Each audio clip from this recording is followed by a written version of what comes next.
L'incendie survenu le 15 avril 2019 sur la cathédrale Notre-Dame de Paris, mondialement connue et visitée par plusieurs millions de touristes chaque année, a suscité une vive émotion tant en France qu'à l'étranger. Il va sans dire que ce bijou de l'art gothique, remanié au XIXe siècle par Viollet-le-Duc, a suscité une réaction tout azimut, qu'elle soit des milieux scientifiques, architectes, personnes attachées au patrimoine, chercheurs, mais également politiques. En effet, le gouvernement a décidé dans la foulée d'ouvrir donc un système de dons.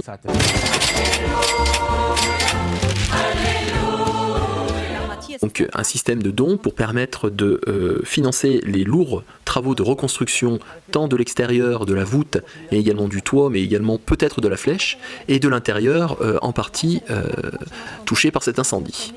Alors à ce titre, il est intéressant de voir que la reconstruction de Notre-Dame va soulever dans les jours qui suivent l'incendie, donc du 15 avril, une violente polémique sur le devenir du bâtiment. Faut-il reconstruire à l'identique le bâtiment? Mais quel identique? La Notre-Dame du Moyen-Âge, celle qui n'a pas de flèche, qui a été enlevée à partir de 1786, ou faut-il reconstruire la Notre-Dame revisitée par Viollet-le-Duc au XIXe siècle? Là est la question. Notre-Dame est un bâtiment qui ne peut pas laisser indifférent. Joyau architectural gothique pour beaucoup, l'église et la cathédrale plutôt est située au cœur de l'histoire de la capitale de notre pays, au sein de l'île de la Cité, et proche du pouvoir royal d'hier. Véritable joyau, elle a traversé l'histoire de notre pays depuis le début de sa construction en 1163. Mais Notre-Dame est bien plus qu'un monument historique, il va sans dire. C'est un haut lieu spirituel, certes, que les laïcs se sont aussi emparés et popularisés. On peut penser notamment à Victor Hugo, en 1831-1833, avec son roman éponyme, permettant au lieu de traverser les frontières et devenir un des points d'orgue, sans mauvais jeu de mots, touristiques de la capitale. On peut donc comprendre l'émotion suscitée par sa destruction par les flammes, et dans la foulée, les propositions de rénovation qui conduisent aujourd'hui comme hier à attiser le vent de la polémique, sur lequel nous allons bien sûr revenir.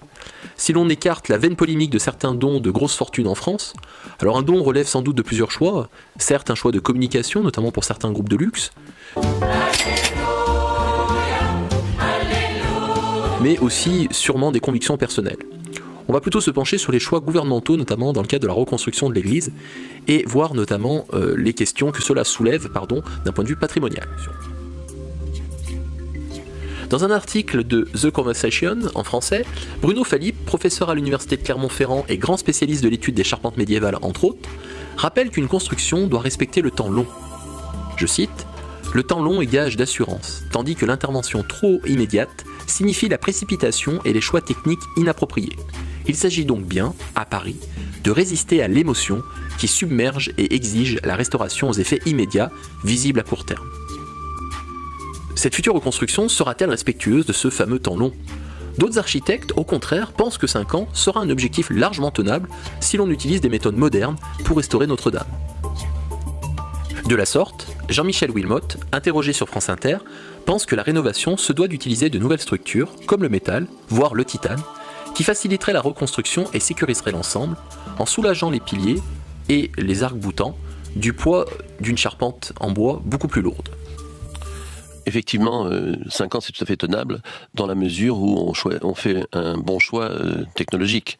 Si on veut reconstruire Notre-Dame avec des systèmes traditionnels, j'ai entendu qu'on proposait des forêts entières et je pense que ça sera beaucoup plus que 5 ans parce que d'abord, une forêt, il faut attendre que le bois sèche.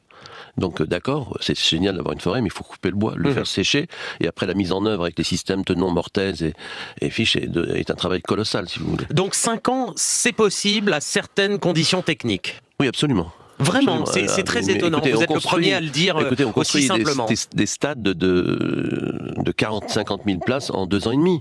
On a fait un stade, on peut le faire en 2 ans, si vous voulez. Ce sont des constructions colossales, il n'y a pas de raison qu'on ne puisse pas le faire. Lorsque Metz a brûlé, on a fait la structure avec un système de poutres, ce qu'on appelle la poutre Pontenceau, qui est la poutre avec laquelle on a construit la gare du Nord. Et la structure et les couvertures en cuivre. Donc vous voyez, c'est quelque chose de nouveau. Je pense qu'aujourd'hui, la rapidité, elle vient il faut une bonne analyse des choses et après trouver la meilleure structure. La structure, si elle est métallique, elle va peser déjà 2 fois moins lourd que s'il est en bois. En plus, elle peut être préparée en atelier et arriver et directement monter sur place. Je veux dire, par voie d'eau, ça peut être formidable. Un chantier extraordinaire. faire. Et je pense qu'aujourd'hui, il faut utiliser les matériaux de notre époque. C'est très très important.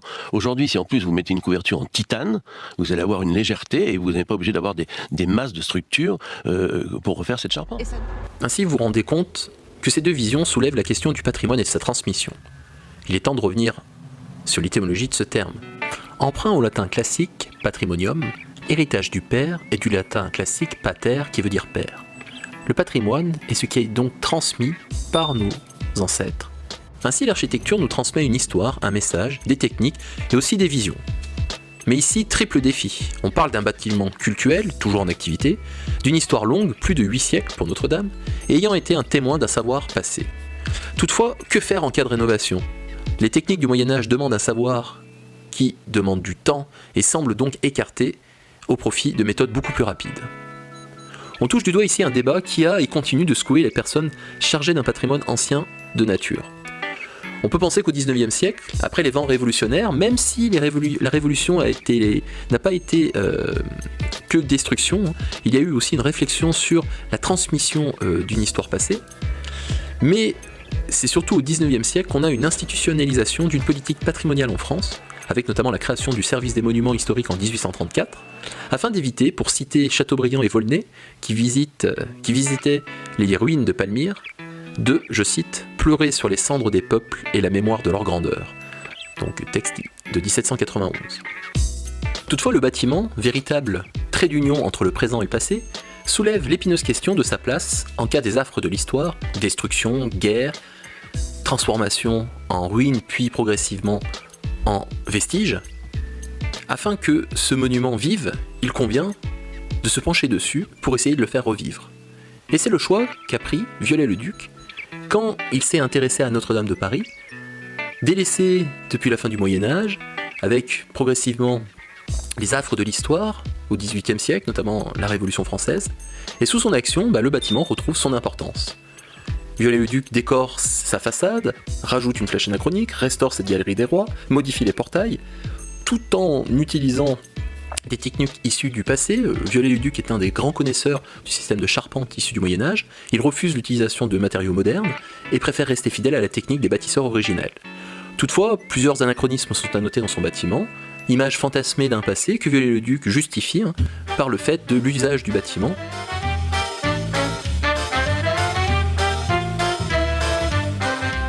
Le monument est un objet intellectuel à ses yeux, et le rénovateur doit restaurer une forme de pureté ou image fantasmée comme il le pense. Il sera d'ailleurs violemment critiqué dans la presse, comme on peut le voir dans différents articles de l'époque, et le site Retro News lié à la BNF en présente un en particulier, notamment avec cette phrase acerbe vis-à-vis des restaurations de Viollet-le-Duc, où il a créé une Notre-Dame qui n'existe que dans sa tête finalement.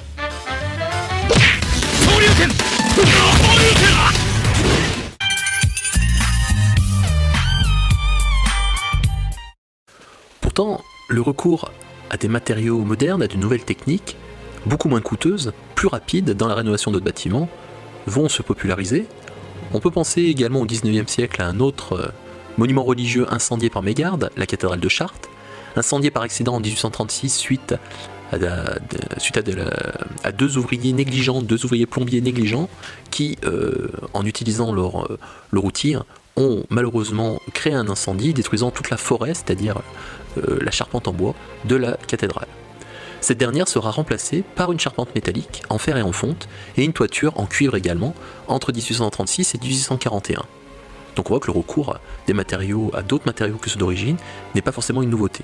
D'autres cultures, notamment comme en Asie, on peut penser notamment au Japon, qui, dans sa culture traditionnelle, n'hésite pas à reconstruire intégralement des monuments religieux. On peut penser au sanctuaire Shinto d'Isei, qui est reconstruit tous les 20 ans avec des méthodes traditionnelles, sans que cela choque nul japonais. On voit bien que la notion de patrimoine, finalement, est aussi diverse que toutes les civilisations humaines. D'ailleurs, il est intéressant de voir que certains archéologues, dans la volonté de rénover des monuments anciens, dans certaines ères coloniales, ne s'offusquent pas dans la reconstitution de vastes zones, et on peut penser notamment à Angkor, le site religieux du monde, plus de 400 km², au Cambodge, qui sous la colonisation française, donc sous la période de l'Indochine française, va être mis en avant par l'école française d'Extrême-Orient, qui va remettre en avant ce patrimoine khmer complètement oublié Et progressivement, certains monuments vont être remis en état via la méthode de l'anastylose, importée de Java, utilisée par tout d'abord Henry Marshall. Et cette méthode va contribuer à reconstruire et à préserver les bâtiments avec des matériaux d'origine, mais aussi des matériaux modernes que l'on va camoufler dans la restauration.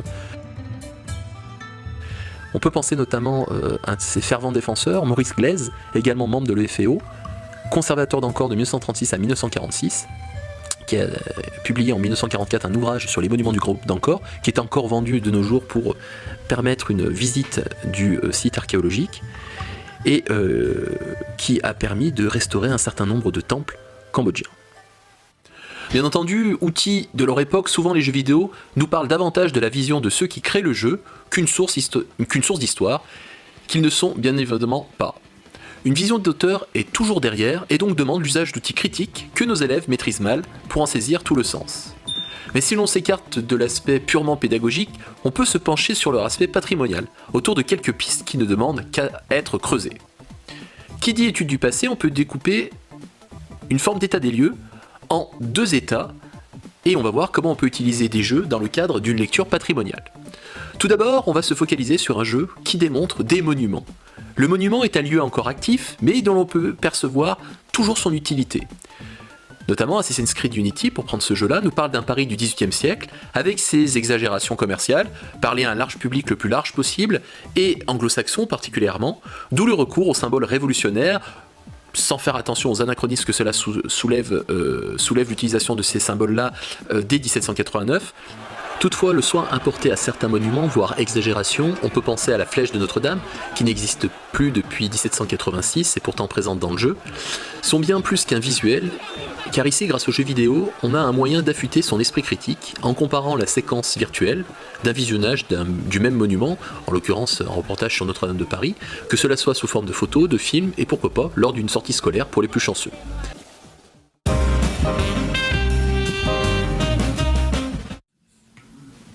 On peut également se servir d'un génial outil mis à disposition par Ubisoft, la vidéo d'exploration de la cathédrale Notre-Dame à 360 degrés, donc due en partie grâce au level artiste Caroline Mios. Et donc par ce biais-là, les élèves peuvent se balader dans Notre-Dame via un ordinateur, via un navigateur web. Alors attention, ça ne marche pas sur toutes les tablettes. Sur iPad en particulier, il faut télécharger l'application Vimeo.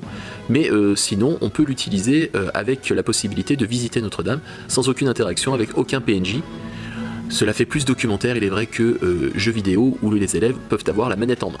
Et là, le jeu vidéo a un aspect intéressant sur la question patrimoniale. Il peut devenir un véritable vecteur d'un patrimoine passé ayant peut-être disparu. Alors bien entendu, dans le cadre de Notre-Dame, on peut espérer que sa reconstruction aboutira à de nouveau rendre la gloire à ce monument, détruit par l'incendie, mais on peut s'intéresser également et se poser la question sur d'autres patrimoines qui de nos jours sont devenus des vestiges et finissent par tomber dans l'oubli dans la mémoire des hommes. De plus, le jeu vidéo peut avoir aussi un aspect de sauvegarde du patrimoine en permettant de faire revivre un patrimoine détruit par les affres de l'histoire, par la folie des hommes, qu'elle soit politique, religieuse, et donc par ce biais-là transmettre à de jeunes générations une image de ce patrimoine passé pour le faire revivre. Allez, merci de votre attention et n'hésitez pas à relayer. Ciao, ciao, ciao!